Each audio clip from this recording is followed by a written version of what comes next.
하나님 주신 말씀 욥기 34장 10절에서 12절의 말씀입니다.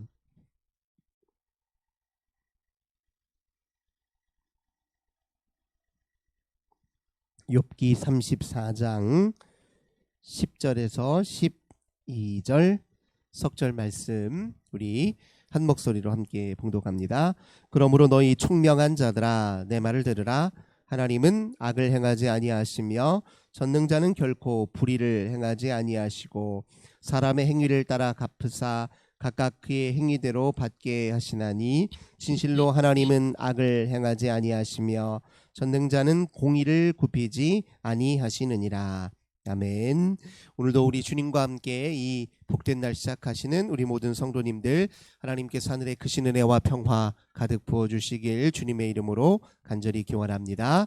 오늘 본문의 말씀 통해서 전능하신 하나님은 선하시다 이런 제목으로 함께 은혜 나누도록 하겠습니다.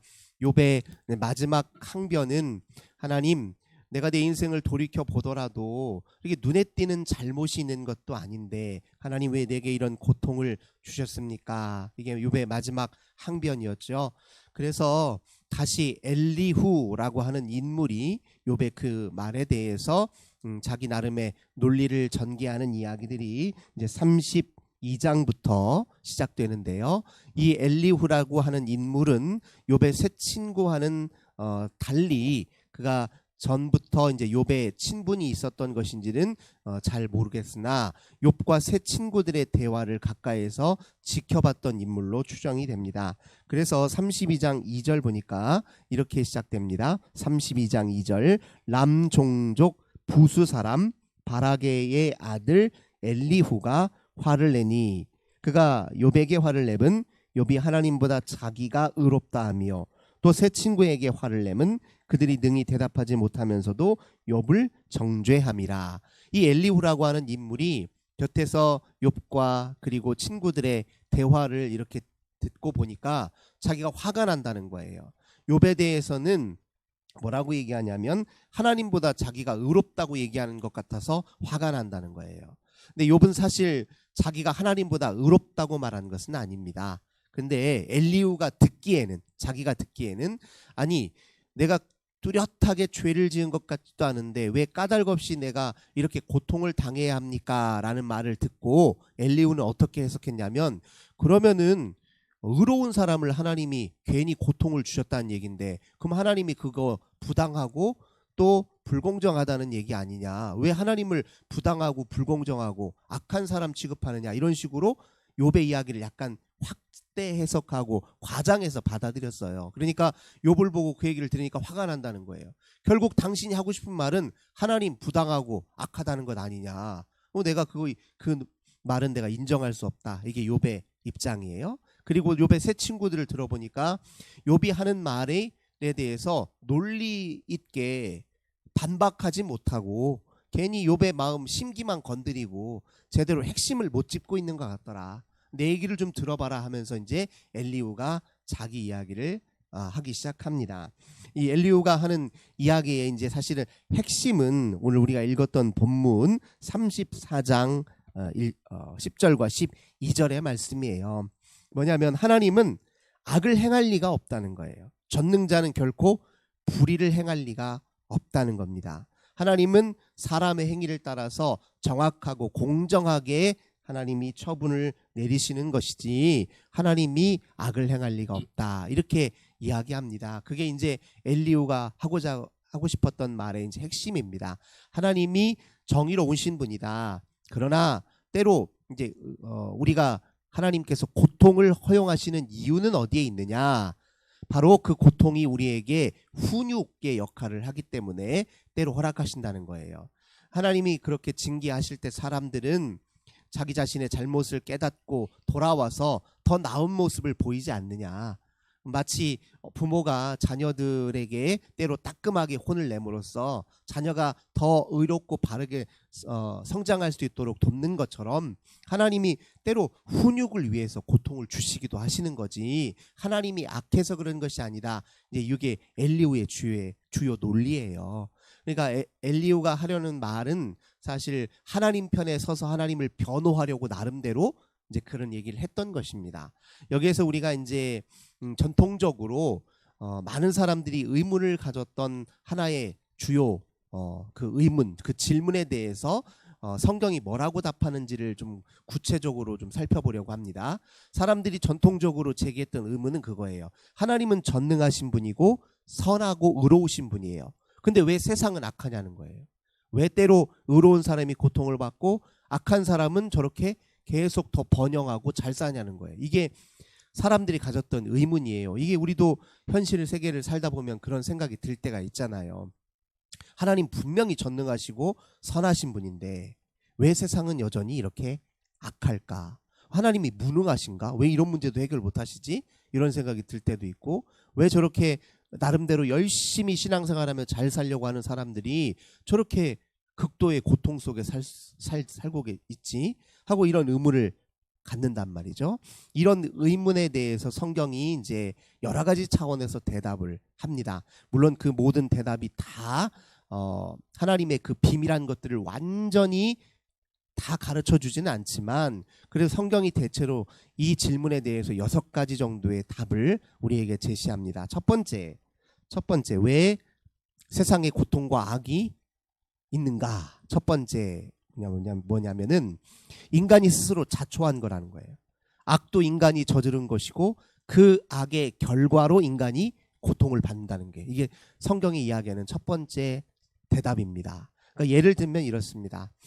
뭐 요즘 이제 기후 문제도 일어나고 갑작스러운 엄청난 비가 내리는가 하면 또 지구편 다른 편에서는 또 엄청난 가뭄이 있고, 이렇게 기후 위기가 이렇게 점점 심해지고 이상 기후 현상이 나타나는 것, 이거 인간이 대대적으로 자연을 착취하고 또 문명을 발달한다는 이유로 과학을 발달시킨다는 이유로 자연에 대해서 부당한 착취 행위를 가속했기 때문에 나타난 결과잖아요. 인간이 초래한 면이 있다는 겁니다.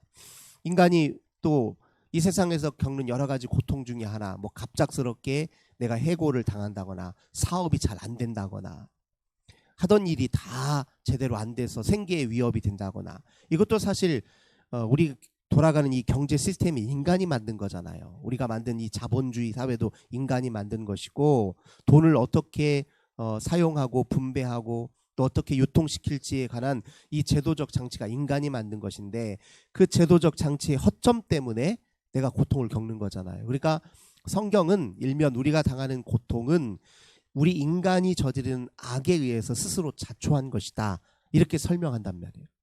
그러니까 하나님이 불의하거나 하나님이 악해서가 아니다. 두 번째, 성경은 또 뭐라고 대답하느냐? 우리 삶을 근본적으로 성찰하게 하기 위해서 하나님이 세상에 고통과 악을 허용하신다, 이렇게 이야기를 합니다. 사람이 자기 삶의 진짜 깊이와 신비를 언제 이해합니까? 예를 들면 만약 인생이 즐겁고 좋은 일만 있어요. 그러면 자기가 누리는 것이 얼마나 큰 의미이고 또 얼마나 큰 기적 같은 일인지를 잘 몰라요. 근데 새로 괴로움을 당하고 어려운 일을 당하면 내가 누리고 있는 것들이 얼마나 귀하고 값진 것인지를 알게 되거든요. 그러니까 불행을 모르면 행복도 모르는 법이에요. 그렇죠? 슬픔을 경험하지 못한 사람은 기쁨도, 그 기쁨의 가치도 잘 모를 수 있다는 거죠. 삶이 가지고 있는 그 독특함, 그 신비함을 여러 면에서 제대로 이해하고 살필 수 있도록 이 세상에 하나님이 때로 고통과 악을 허용하신다. 이게 성경의 대답입니다. 또 하나는 이거예요. 세상에 악한 이들이 우리 보기에 계속 저렇게 승승장구하는 것 같더라도 하나님이 최후의 마지막의 때죠. 마지막의 때에 하나님께서 시비비를 정확하게 가리실 거라는 거예요. 예를 들면 우리가 요한계시록에 하나님의 나라의 완성의 때, 예수 재림의 때를 왜 소망합니까? 당시에 처음 예수 신앙을 가졌던 많은 초대교회 성도들이 부당하게 죽임을 당했어요. 예수 믿는다는 이유 하나만으로. 그냥 나는 예수 믿고 의지했을 뿐인데 그 이후로 죽임을 당하는 그런 엄청나게 하나님과 먼 세상의 그런 악함이 횡행했을 그때에 초대교회 성도들이 어떤 소망을 품었습니까? 예수님 곧 오신다. 오실 그때에 우리 당한 이 모든 억울함을 다 해소해 주시고 악은 하나님의 편에 서지 않았던 의도적으로 하나님을 등졌던 모든 악의 세력들은 심판을 받을 것이다. 이게 최후 심판에 대한 소망이잖아요. 그러니까 하나님이 모든 악의 심판을 유보하신다는 거예요. 이게 성경의 이야기예요. 안 하시는 게 아니라 유보하고 계시고, 다른 말로 하자면은 오래 참고 계신다는 거예요. 한 사람이라도 더 회개해서 구원에 이를 수 있도록. 이제 그런 식으로 또 성경이 설명을 합니다. 또 네 번째, 영원히 인생에는 수수께끼 같은 신비의 영역이 있다는 거예요. 이게 성경의 이야기입니다. 인생에 드리워져 있는 모든 일어나는 일들의 그 의미를 인간이 다 헤아릴 수 없다는 거예요. 왜냐하면 인간은 인식의 한계가 뚜렷하고, 인간은 하나님의 지혜에 아무리 노력을 해도 이룰 수 없기 때문에 인간에게는 인생이 신비의 영역으로 남아있을 수밖에 없다. 이게 또 성경의 가르침이에요. 이게 욥의 마지막 결론적인 이야기에서 하나님께서 욥에게 하셨던 말씀도 사실은 이거예요. 네가 이 세상에 이런저런 나의 통치와 섭리에 대해서 속속들이 다 알 수 있을 것 같으냐? 네가 세상이, 땅이 창조되고 하늘이 창조되고 바다가 창조될 때 그게 어떤 원리로 창조되었는지, 어떤 식으로 그게 운행되었는지 네가 그 비밀에 대해서 아느냐? 너는 알지 못하지 않느냐? 이렇게 이제 하나님이 말씀하셨던 것처럼 인생에는 신비의 영역이 있다는 겁니다. 나중에 우리가 하나님을 얼굴과 얼굴을 맞대어 볼 때 그때에는 아마 깨달아 알 수 있을지 모르겠어요. 그러나 그런 신비의 영역이 있다는 게 이제 성경의 이야기입니다. 또 다섯 번째입니다. 자, 하나님이 왜 때로 고통을 우리에게 허락하시느냐? 의인에게, 또는 나름 열심히 사는데도 때로 까닭 없이 고통을 당하는 이유는, 고통이 우리로 하여금 하나님과 멀어지게 하는 게 아니라 오히려 고통이 하나님과 더 가까워지게 만드는 계기가 될 수 있기 때문에 그렇다는 거예요. 고통을 통해서 하나님을 더 깊이 만날 수 있습니다. 사실 욥도 그랬어요. 욥도 그전에는 그저 자기 인생의 풍요와 번영 속에서 하나님을 가까이 만났지만 그 모든 것들을 다 잃어버리고 아무 소유도 없고 이 세상에서 의지할 것은 더 이상 아무것도 없죠. 자기가 가진 것도 다 잃어버리고 주변의 친구들도 자기를 비난하기만 하고 자기한테 도움을 받았던 사람이 다 조롱하는 상황이고 아내도 자기를 저주하고 떠났잖아요. 세상에 아무것도 의지할 수 없는 그가 지금 하나님과 붙들고 씨름하는 거예요. 그러니까 이 순간만큼은 본인에게 괴로움일지 모르겠지만 그 괴로움 중에도 하나님과 가장 가까워지는 역설적인 상황이란 말이에요. 그러니까 고통을 통해 하나님과 더 깊이 더 가까이 만날 수 있다라는 것이 성경의 이야기입니다. 그래서 예를 들면 우리 예수님의 이야기를 보세요. 우리 예수님께서 십자가에 모진 고통 속에서 우리에게 하나님의 뜻을, 구원의 뜻을 이루어 주시고 또 우리 인생들을 건져 주셨잖아요. 그래서 우리는 십자가를 피하는 사람들이 아니라 예수처럼 십자가의 길 위에서 부활의 능력을 경험하는 사람들이잖아요.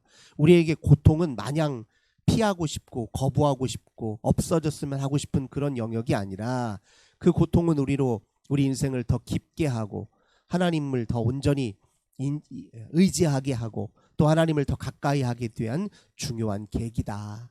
세상에 고통당하는 많은 사람들의 그 고통에 함께 연대함으로 우리는 하나님의 십자가 사랑을 세상에 더 온전히 확장시킬 수 있다. 이게 이제 성경의 이야기입니다. 마지막으로, 하나님은 왜 악과 고통을 세상에 허용하시는가? 인간에게는 고통이 수반될 수밖에 없다는 겁니다. 인간의 삶 자체가 고통을 완전히 제거하고는 살아갈 수 없는, 어떤 의미에서 보면 운명적인 특징이 있다는 거예요. 고통은 누구나 다 겪을 수밖에 없는 필연적인 그런 특징이 있다라고 이야기를 합니다. 예를 들면 대표적인 게 그거예요. 산고죠. 산고. 엄마가 아이를 낳을 때 엄청난 고통 끝에 아이를 낳잖아요. 그래서 이 고통이라고 하는 것이 인간의 삶에서 더 아름다운 것들을 빚어내고 만들어내기 위한 일종의 과정일 수 있기 때문에 고통은 인생의 삶에 오히려 유익한 면이 있다. 그리고 우리에게 필연적으로 때로 필요하다. 이런 이야기들을 이제 성경에서 이야기하고 있습니다. 이것을 이제 신학적인 표현으로 하자면 이걸 신종론이라고 얘기해요. 하나님은 전능하시고 선하신데 왜 세상에 악이 때로 횡행하고 때로 고통이 찾아오나, 이런 질문에 대해서 대답하는 것을 우리가 신정론이라고 얘기합니다. 하나님의 편을 서서 하나님을 이해하고 또 하나님을 온전히 내가 헤아려 알기 위해서 일종의 우리에게 제시되는 성경의 논리가 바로 이제 신정론이라는 것이죠.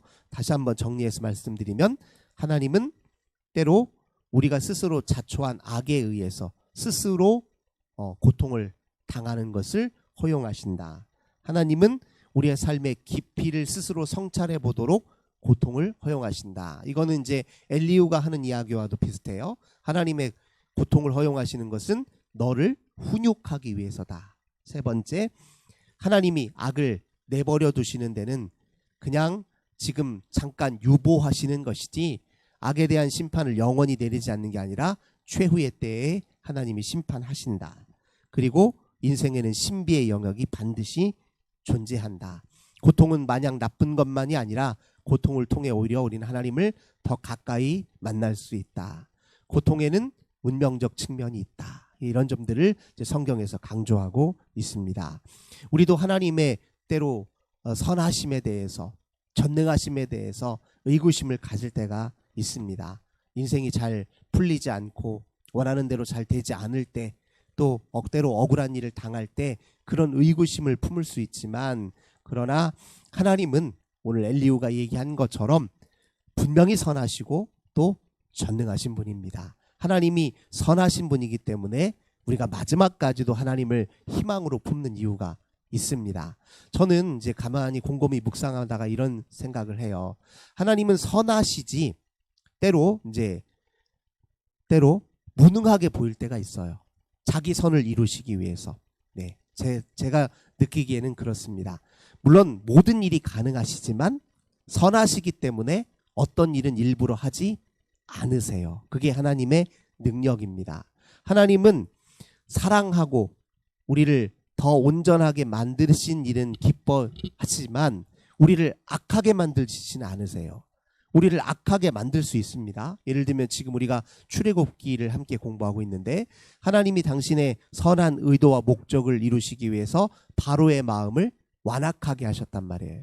하나님은 얼마든지 필요에 의해서 우리를 완악하게도 할 수 있습니다. 그런데 하지 않으세요. 왜? 하나님이 우리를 완악하게 만드는 게 목적이 아니잖아요. 하나님은 우리를 온전하게 하고 구원하게 하고 마침내 승리하게 하시는 분이거든요. 이게 하나님의 선하심입니다. 그래서 그 선을 이루기 위해서 스스로 때로는 할 수 있는 일도 안 하셔요. 우리가 보기에는 무능하게 보일 수 있어요. 답답하게 보일 수 있다는 겁니다. 근데 그것은 오히려 하나님이 그만큼 선하다는 것을 온전히 드러내 보여줍니다. 마지막까지 하나님이 선하시다는 것, 이 사실을 의지하는 것이 우리에게 인생의 진짜 희망입니다. 욥이 그런 고백을 한 적이 있잖아요. 하나님 복도 주시고 재앙도 다 주시는데, 그런데 하나님이 재앙도 하나님의 손에, 하나님의 통제 안에 있다는 것이 우리에게 얼마나 희망입니까? 예를 들면 칼자루를 쥐고 있는 사람, 칼을 쥐고 있는 사람이 선인이면 칼을 쥐고 있어도 우리가 위험하다고 생각은 안 해요. 그 칼을 가지고 뭐 요리를 하거나 필요한 도구를 만들 때 쓰겠죠. 근데 악한 이가 칼을 들고 있다고 생각해 보세요. 그건 위험한 일이에요. 재앙이, 어둠이 하나님의 손 안에 있다고 생각하세요. 그러면은 그 재앙과 어둠이 선하신 하나님의 통치 안에 있으니 그걸로 결국 우리를 하나님이 패망에 이르게 하기 위해서 그걸 사용하시겠어요? 그럴 리는 없잖아요. 그런 의미에서 하나님이 공의로우시고 선하시다는 사실을 믿고 의지하는 것이 우리에게 얼마나 큰 희망인지 모릅니다. 하나님은 선하신 분이고 우리가 이해하지 못하더라도 하나님은 반드시 우리 모든 인생들을 의로운 길, 생명의 길, 진리의 길, 승리의 길로 이끄신다. 굳게 믿으시는 저 우리 모든 성도님들 되시길 주님의 이름으로 간절히 기원합니다. 좋으신 주님 감사합니다.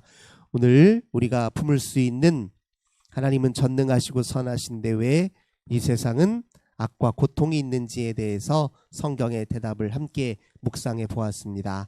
우리 하나님 앞에 저희들 때로 어리석어서 무지하여서 눈이 볼 수 있는 눈이 너무 좁고 한계가 있어서 때로 하나님 앞에 의구심 품을 수 있지만, 그러나 성경의 말씀과 진리의 가르침을 따라서 다시 한번 우리의 믿음을 우리 주님 앞에 굳게 내어드리게 하시고 우리 하나님의 선하심을 온전히 신뢰하는 저희들 되게 하옵소서. 주 예수님의 이름으로 간절히 기도드립니다. 아멘.